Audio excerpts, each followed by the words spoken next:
PGR এর কার্যক্রমের সঙ্গে আমি ছোটবেলা থেকেই পরিচিত। তবে আপনাদের প্রতি আমার আহ্বান, জনগণ যাতে নিজেদেরকে সরকার প্রধান থেকে বিচ্ছিন্ন মনে না করেন। পিজিআর এর প্রতিষ্ঠাবার্ষিকীর এই দিনে আমার জীবনের সবচেয়ে শোকাবহ এবং হৃদয় বিদারক ঘটনা আমার পিতা বাংলাদেশের স্বাধীনতার ঘোষক প্রেসিডেন্ট জিয়াউর রহমানের শাহাদাতের কথা মনে পড়ছে।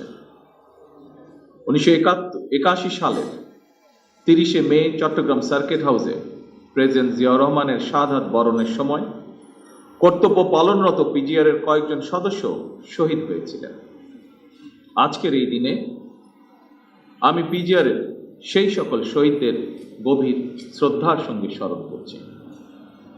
আল্লাহর দরবারে তাদের মাগফিরাত কামনা করছি।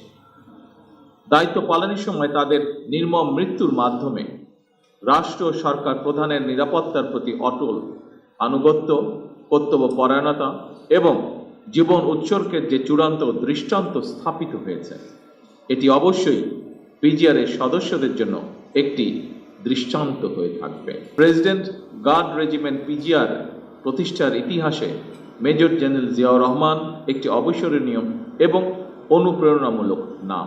আমার বাবা মা দুজনেই বিভিন্ন সময় বিভিন্ন মেয়াদে আল্লাহর রহমতে রাষ্ট্র এবং সরকার পরিচালনার দায়িত্ব থাকায় সঙ্গত কারণেই পিজিআর এর কার্যক্রমের সঙ্গে আমি ছোটবেলা থেকেই পরিচিত। পিজিআর এর কাজটি অবশ্যই চ্যালেঞ্জিং, কারণ রাষ্ট্র ঘোষিত অতি গুরুত্বপূর্ণ ব্যক্তিবর্গের নিরাপত্তা প্রদানের পাশাপাশি রাষ্ট্রীয় বিভিন্ন আনুষ্ঠানিকতার দায়িত্ব পালন করাও আপনাদের অন্যতম কর্তব্য। বাংলাদেশ সেনাবাহিনী হতে বিশেষভাবে নির্বাচিত এবং প্রশিক্ষিত সদস্যগণই এই রেজিমেন্টের দায়িত্ব পালনের জন্য যথানিয়মে নির্বাচিত হয়ে থাকেন। যেহেতু আপনারাও রাষ্ট্র এবং সরকার প্রধানের নিরাপত্তায় নিয়োজিত, সেহেতু আপনাদের জন্য কথাটি প্রযোজ্য বলে আমি মনে করি। এটি গণতান্ত্রিক সরকারের প্রধান হিসাবে রাজধানী ঢাকা এবং ঢাকার বাইরে দেশের প্রত্যন্ত অঞ্চলে প্রায়শই জনসভা এবং বিভিন্ন রাষ্ট্রীয় কর্মসূচিতে আমাকে অংশগ্রহণ করতে হয়। ফলে সেই সকল অনুষ্ঠানে আপনাদেরকেও দায়িত্ব পালন করতে হয়। তবে এই ধরনের অনুষ্ঠানে ব্যাপক জনসমাগমের মধ্যে নিরাপত্তা নিশ্চিত করা অবশ্যই কিছুটা জটিলতাপূর্ণ। এসব কর্মসূচি পালনের সময় একদিকে সরকার প্রধানের নিরাপত্তা ব্যবস্থা বজায় রাখা, অপরদিকে নাগরিক জীবনের স্বাচ্ছন্দ্য নিশ্চিত রাখা, এই দুইটির মধ্যে ভারসাম্য রক্ষা করেই আপনাদেরকে নিরাপত্তা কৌশল প্রণয়ন করতে হয়।